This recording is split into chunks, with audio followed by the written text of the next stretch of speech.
हरियाणा विधानसभा चुनाव में शानदार कामयाबी के बाद बीजेपी के हौसले बुलंद हैं और अब यूपी में 10 विधानसभा सीटों के लिए जो उपचुनाव होना है उसकी तैयारी चल रही है। इस सिलसिले में बीजेपी के केंद्रीय नेतृत्व की आज यूपी बीजेपी की कोर कमेटी के साथ दिल्ली में एक बैठक हुई और इस बैठक में 10 सीटों पर उपचुनाव की रणनीति तैयार की गई। ये जानकारी आ रही कि 9 सीटों पर बीजेपी अपने उम्मीदवार उतारेगी और एक सीट मुजफ्फरनगर की मीरापुर सीट आरएलडी के लिए छोड़ दी गई है।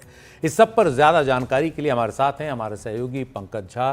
पंकज, आज जो बीजेपी के केंद्रीय नेतृत्व की बैठक हुई, इसमें क्या रणनीति बनी है उत्तर प्रदेश के लिए? देखिए, बीजेपी के जो राष्ट्रीय अध्यक्ष हैं जेपी नड्डा के घर पर करीब घंटे भर की बैठक हुई, जिसमें यूपी के मुख्यमंत्री योगी आदित्यनाथ भी थे, केंद्रीय गृह मंत्री अमित शाह और बीजेपी के जो यूपी के दोनों डिप्टी सीएम थे और बाकी नेता भी थे वहां पर, और लंबी चर्चा हुई। इससे पहले जब योगी आदित्यनाथ के घर पर लखनऊ में बैठक हुई थी तो 10 में से 9 विधानसभा सीटों के लिए 3-3 उम्मीदवारों का एक पैनल तैयार कर दिया गया था। आज इस बैठक में 9 विधानसभा सीटों के लिए एक-एक उम्मीदवार के नाम तय कर लिए गए हैं। हालांकि इसकी घोषणा बाद में संसदीय बोर्ड की बैठक के बाद होगा और एक सीट जो मुजफ्फरनगर की मीरापुर सीट है वो आरएलडी के लिए लड़ेगी।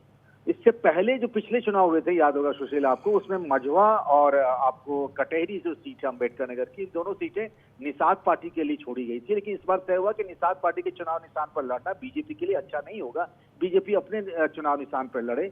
यानी एक तरीके से योगी सरकार के लिए बहुत बड़ी अग्नि परीक्षा है ये जो 10 विधानसभा सीटों पर उपचुनाव होंगे। तो तय हुआ कि 9 सीटों पर बीजेपी खुद अकेले अपने दम पर लड़ेगी और एक सीट आरएलडी को लिए छोड़ दी गई है। और 2022 के विधानसभा चुनाव में इन 10 सीटों पर कौन कितनी सीटें जीता था?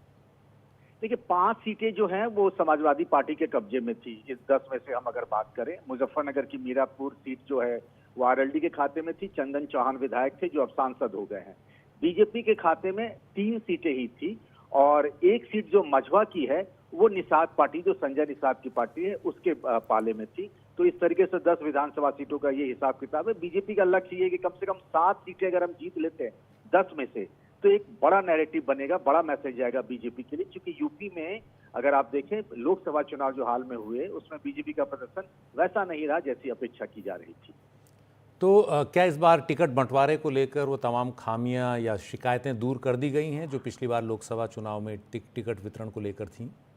जी हाँ, बिल्कुल। पिछले लोकसभा चुनाव को लेकर एक बड़ा नैरेटिव चला था कि उम्मीदवारों का चयन सही नहीं हुआ था, इस वजह से बीजेपी की हार की एक बड़ी वजह ये भी बताई जा रही। तो इस बार ये किया गया कि सुपर 30 यानी कि यूपी सरकार के जो 30 मंत्री हैं उनको ही एक कमेटी बनाई गई। तो उन सबको इन 10 विधानसभा सीटों पर भेजा गया।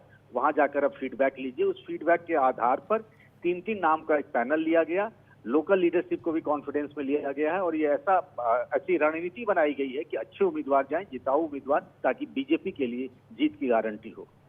जी, बहुत बहुत शुक्रिया पंकज इस पूरी जानकारी के लिए। पंकज उत्तर प्रदेश और केंद्र में बीजेपी की राजनीति पर करीबी निगाह रखते हैं और आने वाले दिनों में उत्तर प्रदेश की जो ये 10 विधानसभा सीटें हैं इन पर होने वाला उपचुनाव काफ़ी दिलचस्प रहने वाला है और बीजेपी के सामने चुनौती है कि 10 में से अधिकतम सीटें जीतकर वो इस धारणा को ख़त्म करे कि उत्तर प्रदेश में उसका ग्राफ नीचे गिर रहा है या वो कमज़ोर पड़ रही है।